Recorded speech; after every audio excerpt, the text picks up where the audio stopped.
Hi, and welcome back to Clout Fallout. Something strange happened in the middle of a $171,000 legal defeat, and the internet noticed before the press did.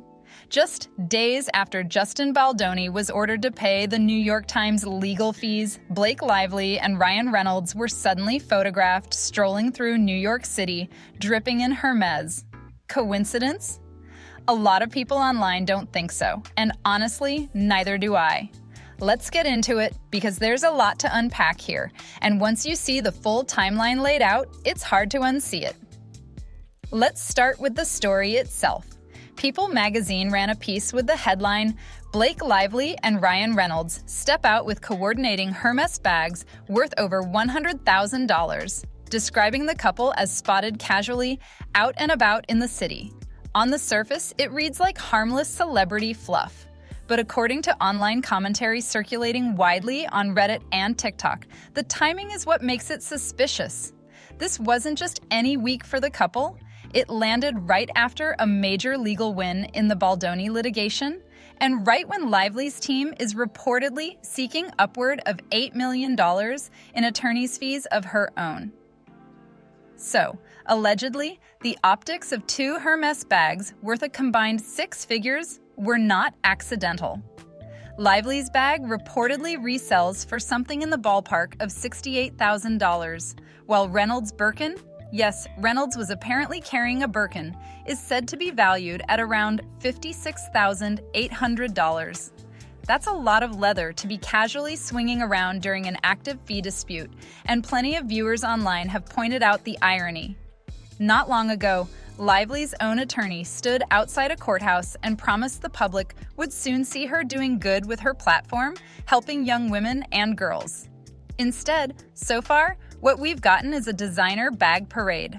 Justin Baldoni was just ordered to pay $171,000 to the New York Times. And as you know, Blake Lively is asking for $8 million in attorney's fees. And that is why I believe her and Ryan felt the need to go out and flash their fortune. So these two Hermès bags, according to People magazine, is worth more than $100,000 combined. There are other details that fuel the planted story theory, and they're worth sitting with. Reynolds appears to be wearing the same pants in these New York photos that he wore days earlier at Comic-Con while dressed as Deadpool, suggesting to some eagle-eyed viewers that these photos might not even be from the day people implied. And notably, there was no sign of Lively at Comic-Con with him at all. No joint appearance, despite the picture-perfect couple narrative the article was clearly going for. In the photos themselves, Lively is shown smiling warmly at the paparazzi, while Reynolds has his back to the camera, seemingly trying to avoid being photographed altogether, which, if you followed this story, is a pattern with him. It raises the question online commentators keep asking, if this was meant to look spontaneous, why does one half of the couple look like he's actively fleeing the camera? He was wearing the same pants at Comic-Con where he was dressed up as Deadpool or Gene Pool, and I don't believe that Blake Lively was with him. There's also the small detail of the photo composition itself that a lot of commentators picked apart frame by frame. Paparazzi shots that are genuinely unplanned tend to be messy. Bad angles, half-turned bodies, someone looking at their phone. These photos, by contrast, show both of them clearly lit, walking at a comfortable pace, bags angled just enough toward the camera to be identifiable. It's the kind of composition you'd expect from a coordinated street-style shoot, not a random sighting on a Tuesday afternoon. None of that alone proves anything, but stacked together with everything else, it adds one more brick to a wall a lot of viewers feel is already pretty well built. Then there's the detail that for a lot of people watching this unfold was the real smoking gun. Buried in the same article was a mention that Reynolds is confirmed for Avengers. Doomsday hitting theaters this December. The problem?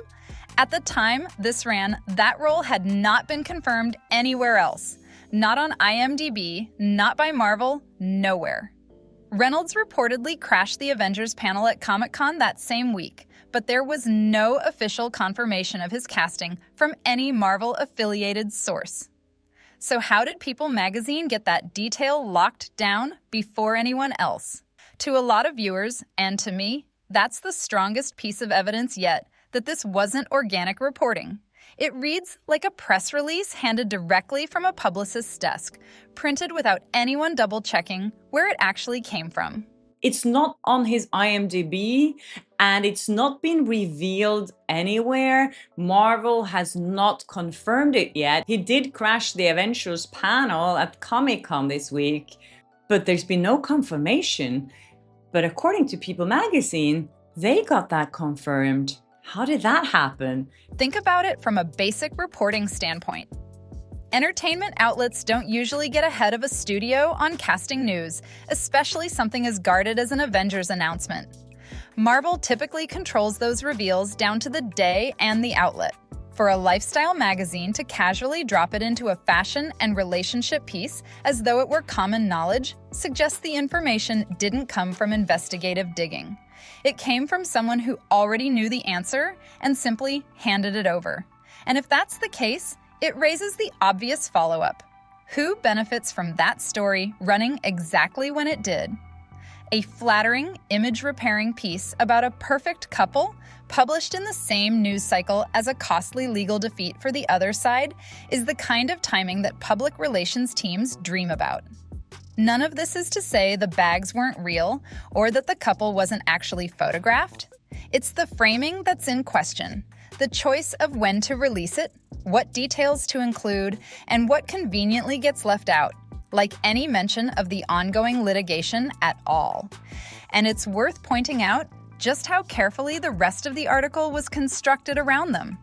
Rather than acknowledging the lawsuit at all, the piece pivoted into a warm, family-friendly narrative, quoting an old Instagram caption where Lively called Reynolds the greatest man she's ever known, and resurfacing a clip from a 2022 awards speech where she praised him as a devoted husband and father. It even folded in older paparazzi photos from weeks earlier, stacking image after image of the two of them looking effortlessly happy. To a casual reader scrolling past, it reads like a heartwarming celebrity profile. To anyone following the litigation closely, it reads like a carefully assembled reputation management piece, timed to reframe the public conversation right when it mattered most. Now let's pivot to a very different story, because it says a lot about how selectively Hollywood applies consequences. When the New York Times published its now infamous "We Can Bury Anyone" piece, Justin Baldoni was dropped by his talent agency, WME, in less than 24 hours. The allegations against him, as reported, were that he allegedly called a colleague's wardrobe sexy and allegedly asked about her weight on set. Compare that to Jared Leto. According to a BBC documentary, 10 women have come forward with allegations against him, several of whom were reportedly minors at the time of the alleged incidents. The documentary reportedly took months to put together, involved direct interviews with the alleged accusers, and was produced by one of the most established broadcasters in the world. Not an anonymous tip or a single unverified claim, but a substantial, sourced investigation. And WME's response? According to page 6, the agency confirmed Leto remains a client, with no indication that's changing anytime soon. When asked if the agency's client advisory committee was reviewing the very serious SA allegations made in a documentary by a premier broadcaster, the BBC, an agency spokesperson said no. So a man accused, allegedly, by a single colleague of a comment about her outfit was terminated within a day. A man facing accusations from 10 women in a documentary from a major broadcaster keeps his contract without so much as a formal review. If that doesn't sit right with you, you're not alone, because online, the theory going around is that WME didn't drop Baldoni over the allegations themselves at all. The theory is that Reynolds applied direct pressure behind the scenes and that WME cut ties to protect a much bigger, more profitable relationship. Whether that's true or simply speculation making the rounds on social media, the double standard between how these two men were treated is hard to ignore. It's also worth remembering that this same committee reportedly exists specifically to evaluate situations like this. A body created in the wake of the Me Too movement to protect the agency's reputation by cutting loose problematic clients before the fallout could spread. That committee, according to reporting, has acted before and acted fast in other cases. So, the claim that Leto's situation simply wasn't put in front of them doesn't add up for a lot of people watching this play out. It suggests the decision of who gets protected and who gets sacrificed has very little to do with the severity of what's alleged, and a whole lot to do with who's applying pressure and how much leverage that person holds.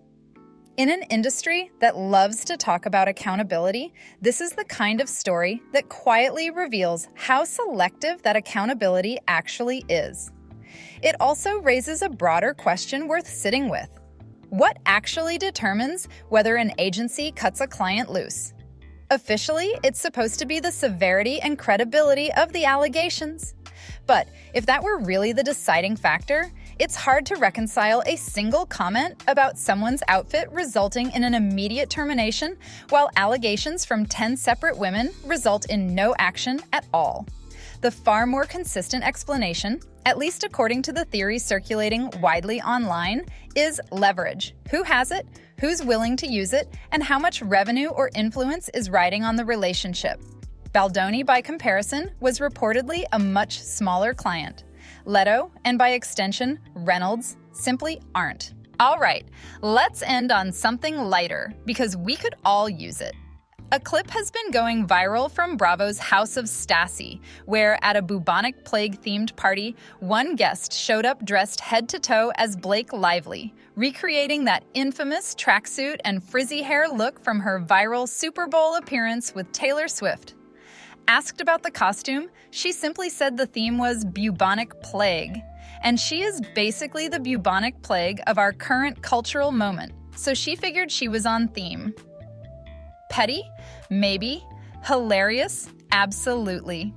Honestly, don't be surprised if this becomes one of the most popular Halloween costumes this year. All you really need is a wig, an oversized tracksuit, and the confident energy of someone dressing themselves for the very first time. And with everything that's happened this year, this whole saga has given us no shortage of material to pull costume inspiration from, whether it's the tracksuit look or something pulled straight from the press tour for It Ends With Us. It's a small, funny moment, but it also says something about where public opinion currently sits. That's the real story here. Not just what's happening in a courtroom, but how public perception is being shaped in real time, one viral clip at a time. What's interesting is that this kind of pop culture punchline doesn't happen by accident. Costumes like this only land when the audience already shares a common understanding of the joke. And right now, that shared understanding is skepticism. Nobody needed the reference explained. Nobody paused the clip to ask who she was supposed to be. The recognition was instant, which tells you just how deeply this whole saga has embedded itself into the cultural conversation over the last year. Whatever the publicists and the legal teams are trying to control on paper, the internet has already run off with its own version of the story, and it's clearly having a lot more fun with it than anyone in a PR meeting would like. That's really the through line connecting everything we talked about today. On one side, you've got a carefully managed image, curated headlines, and a legal team working overtime to shape the narrative. On the other, you've got an internet that's remixing, mocking, and dissecting every single detail in real time, often faster and more thoroughly than the outlets covering it professionally. Whichever side you land on, it's clear this story isn't slowing down anytime soon, and there's a good chance next week brings us right back here with something new to break down. Let me know what you think down in the comments. Do you buy the planted story theory? Or do you think this is all just people reading too much into a couple of paparazzi photos? Either way, this story is nowhere near over, and that's where I'm leaving it for today. As always, huge thanks to everyone sending in tips. Keep them coming because honestly, half of what we cover on this channel wouldn't happen without you. Thank you so much for watching. If this one kept you hooked, make sure to like the video and subscribe to Clout Fallout so you don't miss the next update on this story.